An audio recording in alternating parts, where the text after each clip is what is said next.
Automate your app documentation and management.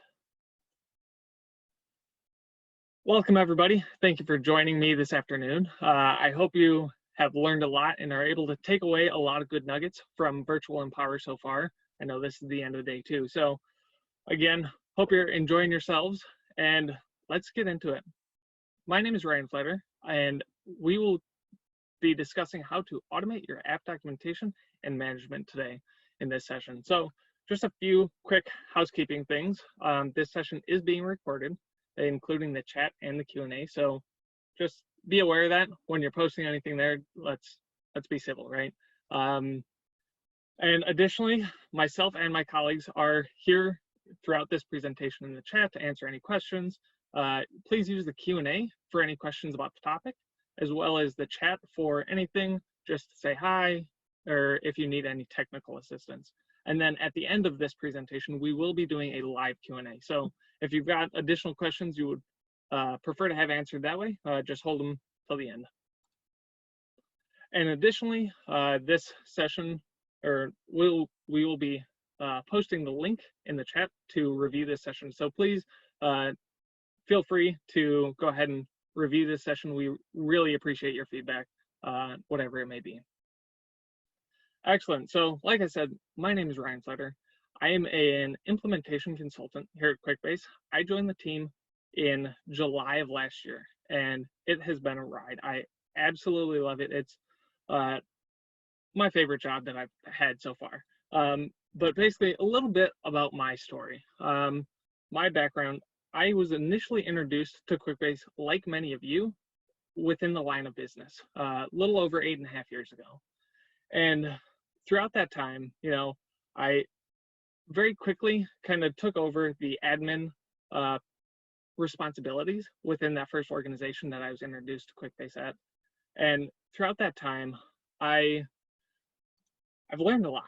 And from there, I moved to a couple different organizations, brought QuickBase with me, implemented there, and then, obviously, I've ended up here at QuickBase. Throughout those years, though, of being an admin, a realm admin, etc., one of the things that I've realized is documentation is very important. For me as an admin and for anybody that's taking over the applications after me, so on and so forth. Now, personally, I love documentation when it's there for me to reference. I hate creating documentation, though. If you're anything like me, I've learned that I'm just not that great with words, and therefore documenting things is way beyond what I feel I am good at, but it needs to be done. And so, like I said, not that great with words, so if I stumble over myself, just bear with me, please. But again, throughout those years, I learned that documentation is very important and necessary if you want to have a good foundation with applications as far as handing them off, allowing end users to kind of access and see kind of some documentation around those applications they have access to. And so throughout those years, there was a lot of things that I wanted to do extending QuickBase, but didn't quite necessarily know how to do it. And so I went to the forums the forums, the community, and learned a lot about, JavaScript, how to use JavaScript and code pages to enhance QuickBase, what the native functionality is. And so throughout that process, I learned a lot, and I actually took some of that development knowledge and used it at a previous job in some other languages. But the one core thing that always stayed with me is QuickBase. I love QuickBase. I knew I always wanted to use QuickBase for the rest of my career, whatever it happened to be, because the power and the agility that QuickBase offers is like nothing else that I've worked with. And so throughout those times, I took that knowledge, that development knowledge that I've gained using JavaScript and code pages to really build out an application that would allow me to create this documentation that I've been looking for and I've been longing for to have for my applications. And I was able to automate it. And that really made the process for me to be so much simpler. where I now have this documentation that I didn't have to go create, but I still need to maintain a little bit and add some insights. And so today, basically, I'm going to walk you through a demo of this application that I built over the years. It's called the App Library. But one of the things that I want to make sure I get across is, as an end user, this is something I've been looking for. And QuickBase natively doesn't offer documentation type to this extent, documentation of individual applications. And so, when I went about creating this, I kept that in mind, but I want to ensure that this is something that I've created that allows us to get this documentation. But again, it's not native. However, it's using a lot of the extensibility features that our products team has really been focusing on. While I know that a lot of people out there, a lot of other customers and QSPs have built similar applications to what I'm going to show you today, and while it's not native, again, we can create these with extensibility. So, and I'll touch on that a little bit further as we get into it. But again, this application that we're going to be demoing is in the App Exchange. So you can go ahead right now to the App Exchange. If you don't know where that is, you can go to the My Apps page, and in the upper right-hand corner, or on the right-hand side, you'll see Explore Sample Apps. So go ahead and click that, and then if you search for Virtual Empower App Library, that'll pull up, you can download it, and you can actually follow along throughout this session within your own realm. So we're going to cover a few things today. What is this app library? How do we use it? And what are some areas for expanding it?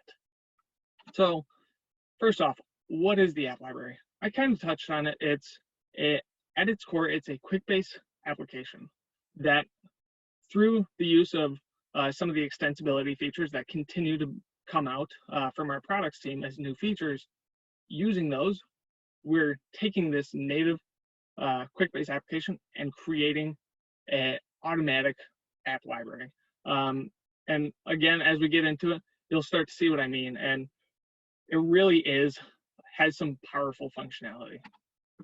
So first and foremost, the app library allows us to report on the schemas of our applications, like isn't natively possible, right? So if we jump into the application, this is the dashboard. So from the dashboard, we've got the ability to search applications, search tables, and search fields of the applications that we've documented. So this is any of the field properties. And then as we scroll down, we can see the applications that we've already documented. And then at the bottom, there's just a place to store some documents, whether it be, process documents, so on and so forth. So right now we're actually going to jump into the fields table and go take a look at the searchable fields report, or chart rather. And so right off the bat, what we see here is that within our realm, or within the applications that we've documented so far, we can see that, hey, here's the number of fields that are searchable, or in this case, 80% of the fields within our applications are searchable, while a mere 20% are not searchable. Now, yeah, that's great to know, but what does that actually mean for me as an admin, right? So when fields are searchable, it can affect the performance of an application. May not be as drastic in smaller applications, but in larger applications, you'll certainly see that. However, for those of you that have small applications, don't just disregard this, because those small applications oftentimes can grow into big applications. So we want to maintain some of these best practices throughout the entire QuickBase journey, or the app journey of creating an application, all the way to, it's productized and there's a number of people within your organization that are using it. And so when we're thinking of searchable fields, we're actually going to take a look at the Complete Product Manager application. And so here we see that 83% of the fields within the Complete Project Manager application are searchable. Again, that's a lot of fields that are searchable. And when you think about searching fields within an application, if we were to go back to that dashboard that we just looked at, where we could search the applications, the fields, and the tables, what this means is if we were to type, demo or something, some text string within that search field, if there's 100 fields on a table and 83% of them are searchable, that means QuickBase now in the background, when you click that search button, has to search for that string in 83 fields across every single record within that table. Again, if you have a small application, it may not be as noticeable, but again, we highly recommend that you follow some of these best practices and making sure that, hey, if those fields don't need to be searchable, don't make them searchable. It'll just help keep your app running as smooth as it can. So we're actually going to click into this because in true QuickBase fashion, we don't just have the data, but we actually have insights to the data, as well as we're able to take action on those insights. So we saw that 83% of the fields are searchable, but now we can actually see the 131 fields within this application that are searchable within the Complete Project Manager application. So, we're looking at this list: number of documents, number of hours, number of projects. What are the odds that, I say, I want to search within my projects table for the number 5. And what I'm hoping to get back in response of searching for the number 5 is the number of all of the projects that have 5 documents attached to them. Like, that doesn't make much sense. So with that in mind, number of documents doesn't need to be searchable. Same with the majority of these other fields that we see here. So again, just having that type of insight into the application and what's going on within your application on a schema level really provides benefit and value to us as admins. Additionally, we've got data dictionaries. If you're not familiar with the data dictionary, you'll certainly relate to not having a data dictionary. So for me as an admin, over the years, I've had pretty consistently end users coming to me asking questions. Hey, what's this field for? Why is this field over here? What's the formula behind this field? Well, why do I need this? Questions like that. And for me, for the most part, it's relatively simple questions to answer that I can just rattle off and say, hey, it's for this, go ahead and do this, that, or the other thing. But when it comes down to it, that's taking my time away from doing things that are ultimately more important or higher value items, such as building new features for applications, building new applications for other use cases within the organization. So having a data dictionary allows users to go in and kind of self-serve, get those answers that they're looking for without having to come use my time to answer those questions. Albeit most of the time it's little, but it really empowers the end users to go and get that information for themselves.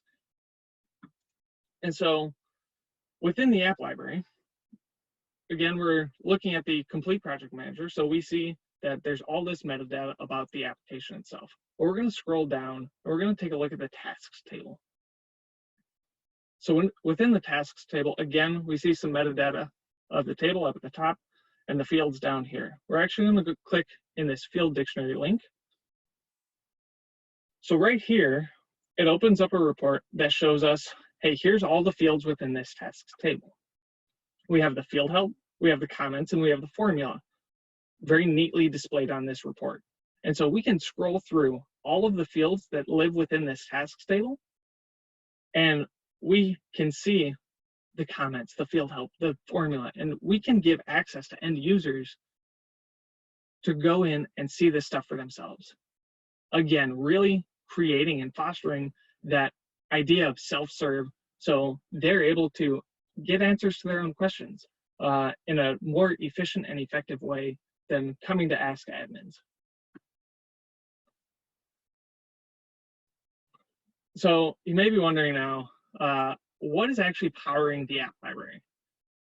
Like I mentioned a little bit earlier, we're using the new RESTful APIs and pipelines. And so there's a lot of power in both of these two new features that allow us to do really, really amazing things with the app library. And we'll get into that a little bit later, but right now I want to show you how with just the power of the APIs and a little bit of JavaScript and code pages, we're able to document new applications within the app library with 3 simple pieces of information. So let's jump into it. Again, we're looking at the application dashboard.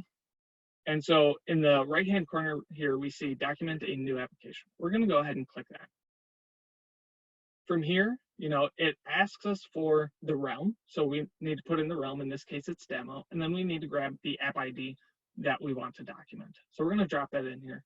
And then there is a nice example up at the top, kind of showing where you can get those data points from. Well, we're going to go ahead and click it. And now it takes us to this new page that is asking us for a user token. We can click this link up here, and it opens up a nice window that shows you the user tokens for the realm that you're trying to hit. So you can very quickly grab those user tokens, copy and paste. Obviously, for security purposes, I had to block that out. But we can paste it in and hit submit. So now what's happening, again in the background, is those APIs are running. We're capturing all the schema data, and we're dropping it into this application. So in a matter of 20 to 30 seconds, depending on the size of your app, we just documented that entire schema of that application in mere seconds. So now it takes us back to the application that was just created. And we can see the application data. We can scroll down a little bit and see the, so we've got the application data. We can scroll down a little bit. We can see the tables. And then additionally, there's the fields. We can see how many fields are within each of those tables. We can see the variables that live within that application. And again, looking at the fields, we've got 210 fields within this particular application of the ABC Legal Case Manager. And so it's all right there and very simple to use, very intuitive in my opinion.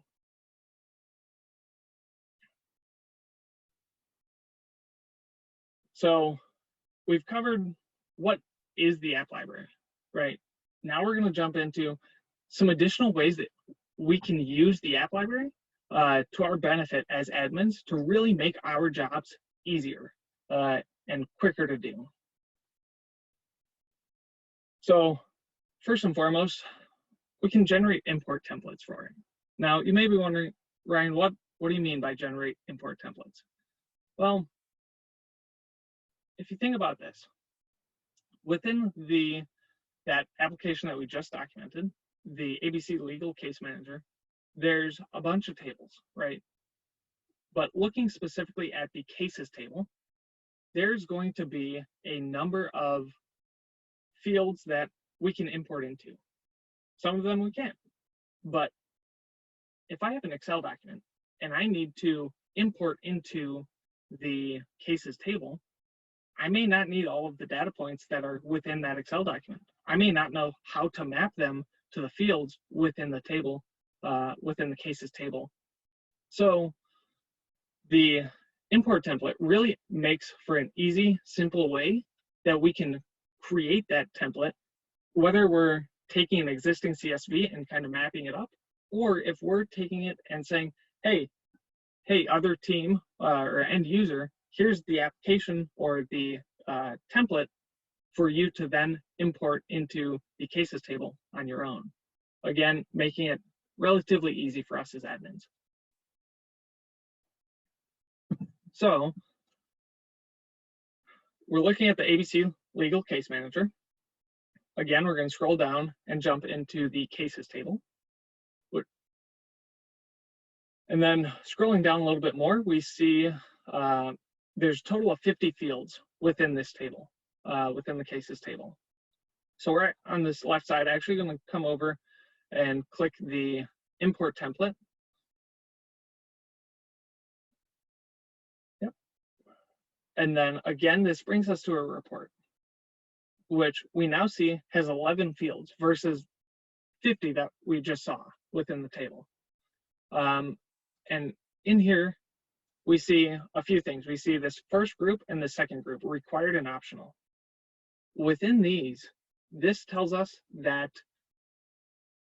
there are 2 required fields that are mandatory when importing into the cases table, while there's 9 optional fields. Now, when I say optional, I'm talking about fields that we can actually import data into. So that's excluding formula fields, summary fields, lookup fields that we can't do anything with, right? So as an admin, previously, I would have to go into an application, go into the table, the field settings, and I would have to see, okay, here's a list of fields. If there's, again, in this case, we'll say 50 fields. There's 50 fields. I need to see which ones users can actually import into, which ones are required, and I need to create a spreadsheet that notes this to then, again, hand off to some end users to say, hey, here's what you can import. Whereas with this report, I can do save as a spreadsheet. Once it's in a spreadsheet, I can transpose it, flipping the records up to the top, and boom, there we go. We've got the list of, or the columns of fields that are necessary when importing and those that are optional. Again, really making that seamless transition and saving time for me as an admin.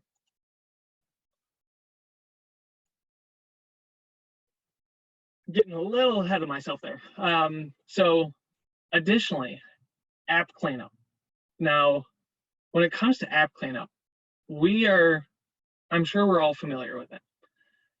Anybody that has taken an application and built it up and then worked with it over, 3 months, 6 months, a year, beyond that, I'm sure you're aware that there's fields that aren't being used anymore, right?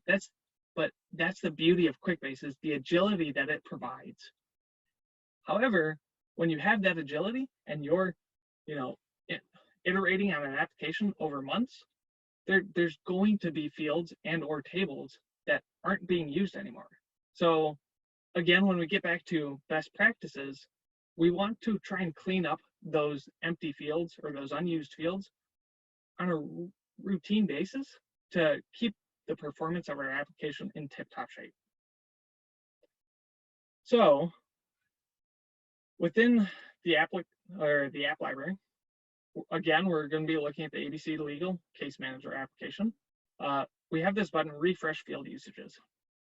Now, this is very similar to what we used before with the refresh schema, but this is using some of the brand new APIs that were not previously available with the old XML APIs, and that's getting field usages. So if you think about the field properties, if you go into field settings and you flip over to the usages tab, right, there's the list of all of the individual places where that field is being used, whether it be in forms, reports, table-to-table imports, webhooks, you name it, other fields. So there's that full list of the individual use cases. But then on the left-hand side, we see a column that shows, hey, there's webhooks 2, reports 25. We get those counts. So what this API is doing is it's actually grabbing all of those counts. So we are going to have insight within the app library to see how many times these fields are being used in different areas of an application. So Again, at this page, we need to provide it a user token, and then we need to go ahead and submit. So within a matter of seconds, it's running through the entire application, grabbing all of that data and populating the application. Now, some of the insights that this allows is, again, how those fields are being used. But for now, we're going to jump into the cases table again. And so we see that the refresh table schema and field usage also exists at the table level as well as the application. Just trying to make it easy so you can refresh smaller batches or a whole application if you need. But right now we're going to scroll down a little bit, and we see the unused fields over here on the left-hand side. We're going to click into that, and this is going to open a report that shows us here's the list of fields that the system that this report has determined are not being used, either not being used at all or very minimally used, aka really only being used in permissions, which has not very much value, and things like that. So we can see in this top group is no usage, and they are deletable fields. This bottom section is they're not being used, but they're not deletable. And the reason for that is they're default fields. They're one of the first 5 fields that a table has, or it's a key field, so it therefore can't be deleted. But when it comes to deleting fields, there are a number of things that we need to keep in mind. Deleting a field is permanent. So I don't know about you, but for me, anytime that I would be ready to delete fields or I'm thinking about deleting fields, I get a little anxious because I know the repercussions of deleting something that isn't or shouldn't be deleted, isn't ready to be deleted. I don't know about you, but I've accidentally done that a few times with some pretty important data points over my career, and it's rough. Those create some difficult conversations. So within this application, the app library, I really wanted to come up with a way to make it so you didn't have as large of an impact when deleting a field. So we have this soft delete field button. And what this does is it doesn't actually delete the field right off the bat. It changes all of the permissions within that field to be none. So every role across the application has no access to that field, meaning they can't see the forms, they can't report on it, they don't see it. So in essence, from an end user perspective, it looks like it's deleted. Now this is really good because it saves the data, it saves that field, but to the end user, they don't know the difference. Now, if by chance you do this soft delete and a user comes to you and says, hey, where did this field go? I really need this field. Don't worry, you're in luck because you didn't actually delete it. So you can restore those permissions so that all of the users can basically very quickly be granted those same permissions back, and no harm, no foul. But if it goes on for a week, 2 weeks, 3 weeks, and you don't hear a word from it, then you're probably, it's a pretty safe bet that you can go ahead and delete that field. So that's kind of the logic and the theory behind using this soft delete. So we're going to go ahead and click it, and we can see that the page refreshes, it's removed from this form. Awesome, because we already said we want to delete it. We're going to go ahead and do the same thing for these other 2 fields as well. So we'll go ahead and click that. Awesome. Now there's no other fields we can delete from this table based on the usage criteria that we've specified. So we're going to go jump back over to the cases table. We're going to scroll down a little bit, and then we see this fields to delete tab at the end. We're going to go ahead and click that, and now we see all of those fields that we just specified as soft deletion. Now, this is good because it gives us insight into, again, that total usage, which we still see as 0. Shouldn't have changed from before, but good, just good to verify. And then we also see this date of soft deletion. So we could set up some parameters, say, hey, only show fields here that were soft deleted, 2 weeks ago or more, something like that. Again, really giving us that peace of mind. But looking at these fields, let's say, demo. Let's say an end user came to me and said, hey, you know what? We really need that demo field. What happened to it? So we're going to jump back in here. We're now looking at the field properties. We're going to jump over into this last tab, schema changes.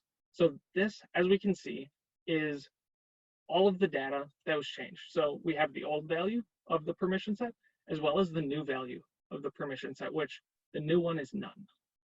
And so we have this old value. We know what it was before. Now we want to change it back. We want to revert it. Awesome.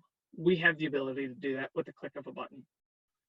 Now, one thing to note is these permissions and being able to set and change permissions via the APIs, again, is brand new with the new RESTful APIs. So super exciting. Like I said, our products team is really working on building out and enhancing the extensibility features of the platform. So again, we can see that all of these were previously modified and they're all now set to none. So we're going to go ahead and click this revert change button. Awesome. The page refreshes. So at this point, we can scroll down and we can see this permissions field down here that now shows everything is modified. Awesome. We jump back into the schema changes and we see a new record there that shows, hey, we set everything was none, we set it back to modify. So exactly what we wanted. But we're going to jump back into the cases table real quick. We're going to, again, come over to fields to delete. We see that this field, that demo field, is no longer here because we're not ready to delete it, right? We've changed those permissions back to what they were previously. So if we were to jump back into the unused fields, we would see that field again showing up there because there haven't been any additional usages added. But at this point, we've decided we're good. We're going to go ahead and delete these fields. So we click this button. Again, it's asking us for a user token. It's needed for security purposes to make sure that only users that actually have access can go ahead and push these deletions and get all this data back. So at this point, we now see that there are 48 fields. If you remember from previous example, there were 50 fields within this cases table. Now there's 48. Now, one thing to keep in mind is those fields, they still exist as records within the app library. So if at a later date you needed to actually recreate that field, we have those permissions stored, or those properties stored within the app library to make it relatively quick and easy to rebuild that field within the cases table. But from the actual application or from the actual cases table, they're no longer there. So we can actually jump into the table settings right from here. So we're going to go ahead and click table settings. And then scroll down and jump into the field list. We can see that there's 48 fields. Again, previously there were 50 fields. So those 2 fields have been deleted, but just to verify, we're going to scroll all the way to the bottom. We see demo ID 102. If you remember, if you were paying attention real closely, the other fields that we just deleted were record ID, or field ID 100 and 101. So as we can see, they're no longer here within this application, which is exactly what we wanted. So again, super easy and simple to go ahead and clean up those applications and remove those unused fields. Awesome, bulk updates. So this is probably what you've all been waiting for. Bulk updates is massive. And one of the things for me, again, for me as an admin, I'm sure many of you, if not all of you, can relate is, if I've got this table with a number of fields that I need to make changes to, again, if I need to make them not searchable, like we talked about earlier, we can do that in bulk all at the same time via a grid edit style format. So we're actually just going to jump right into the application here. Within, again, the cases table, we are going to go ahead and add a couple of columns to this fields report. We're going to add comments, and we're going to add searchable. Hit OK, and then we're going to go ahead and hit grid edit. So again, it gives us this nice grid edit form. We're going to just go ahead and fill this down to be not searchable. So now all of the fields within this table are not searchable, but we're going to go ahead and select the ones that actually need to be searchable, or we believe need to be searchable. So, just selecting a few of these, client case, start date, coming down here, I think we've got related client, contact name, client company, some key pieces of data that actually make sense for them to be searchable, while everything else is not. Again, following some of the best practices that we recommend. Now we're going to actually go ahead and require some of these fields for example purposes. So, status, and then we're going to add just brief little comment here, again, just so that we can see how this is actually working in the background. Just add another little note here, please add task, new task. And then we're actually going to change the field label as well. So the field name from add a task to add a new task. I know, very descriptive, right? Just want to show you what this is capable of. So we're going to go ahead and hit save. Now, what's happening in the background is Pipelines is running. It's finding and seeing all of those changes that we just made within this grid edit format, and it's pushing those changes into the cases table. Again, we're going to jump into the table settings, head over to the fields, and right from this page, we can already start to see some of the changes that were made. We can see that case name and estimated start date are both required. Again, we just made those changes. This comment, please add new task as you see fit. We added that. Now, wait a minute, add task, we changed the name of that. So let's jump in and see what's going on. Oh, there it is, we see add a new task. So basically what happened there is Pipelines was running, made that change a little bit slower than some of the other changes. That's okay, again, still just a matter of seconds before that change happened. So as we can see, Pipelines actually did run through and update all of these changes that we put in place. So adding searchable as well, just to verify. Again, all of these fields are no longer searchable with the exception of a select few that we selected. So, I mean, there's just a very quick example of how the bulk edit and bulk update functionality can really prove to be beneficial, especially just saving time and being able to do things all at once like that versus having to go into individual field properties, making changes one by one by one. If you've got 10, 20, in this case, there were 48 fields. I don't think we actually made changes to all 48, but a good majority of them, right? And that was just a matter of seconds. We made those changes, hit save, and boom, Pipelines picked it up and really kind of showed off the power that Pipelines and the new APIs have together. Excellent. So now we've discussed how to use the app library. Now I want to briefly touch on some different areas to expand the app library. Now, each organization is different, and this application was designed as kind of, if you think about a car, a base model. So it's got everything that you need to actually run. It's got the engine, it's fully enclosed, it's got 4 wheels, it's got a steering wheel. Awesome. But now if you really want to upgrade that car, you want to add new sound system, you want a sunroof, it's not necessary, but it's definitely nice to have. So these are some of the areas that you can expand or you can upgrade the app library, just based on some of the thoughts that I've had, as well as some input from others. But I'm really excited to hear about some of the different ways that you guys are able to take this and expand it. So just real briefly, we'll jump into this. So governance. If you only have an application or two, or you're a small organization, governance may not seem that important. or, something like that. But when it comes down to it, governance is very important, especially when you get into the larger organizations that are looking for like center of excellence, different things like that. Now, I would highly recommend Bree Mackey's session from yesterday, actually. She discussed a lot about governance and application enhancement tracking. So I highly recommend you go check that out.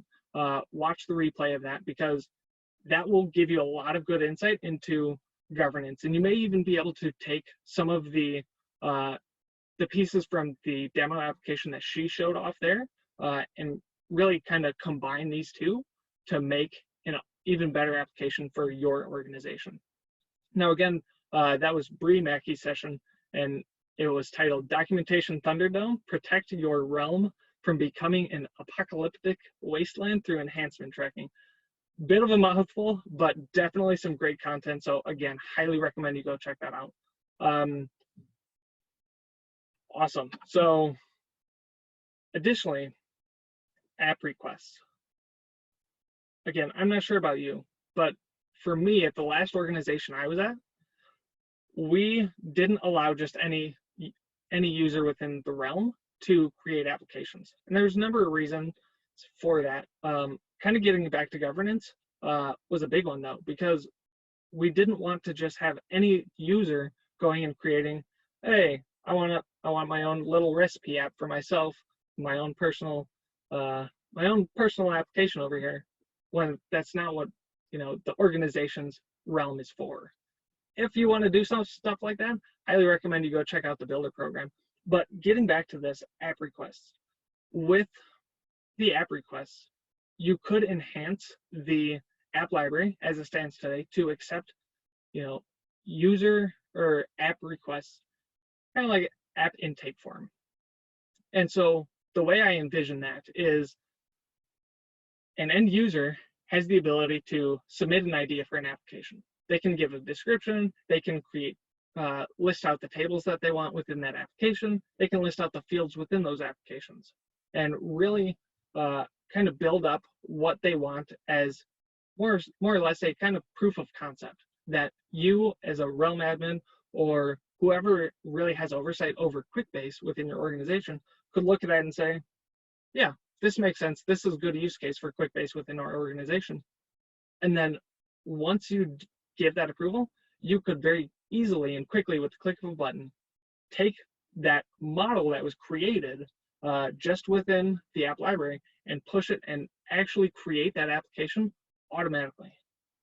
Again, these are just some ideas that I've had.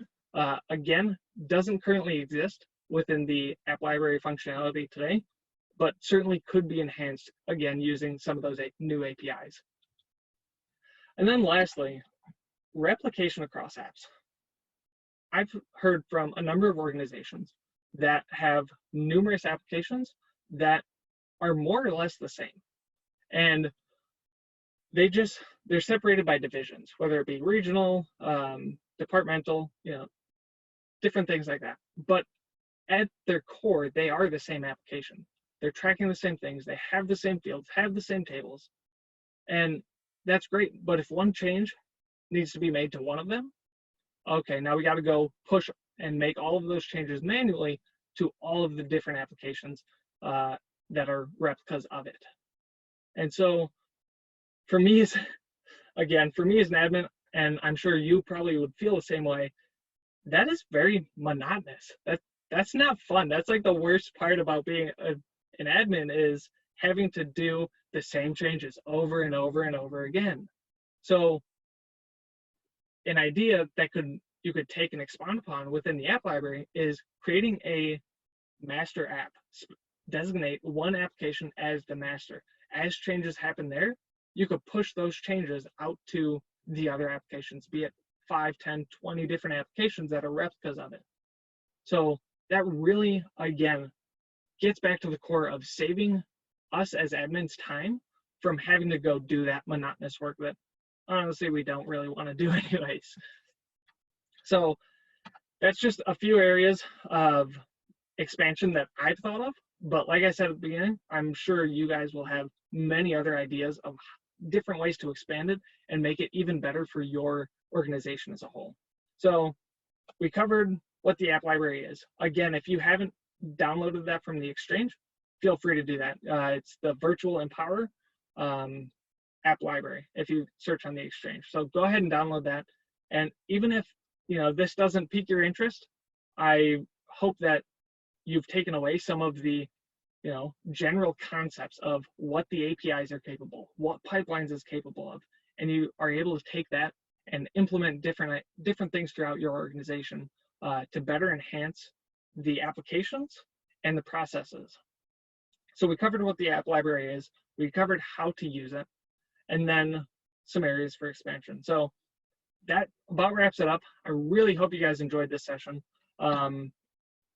Again, there will be a link in the chat to review this session. Please go ahead and follow through with that. Provide us some feedback. We really appreciate it, whether it's good or bad. We certainly love to see that feedback. And now we're going to jump into the Q&A. So feel free to ask any questions, and I'm happy to answer them.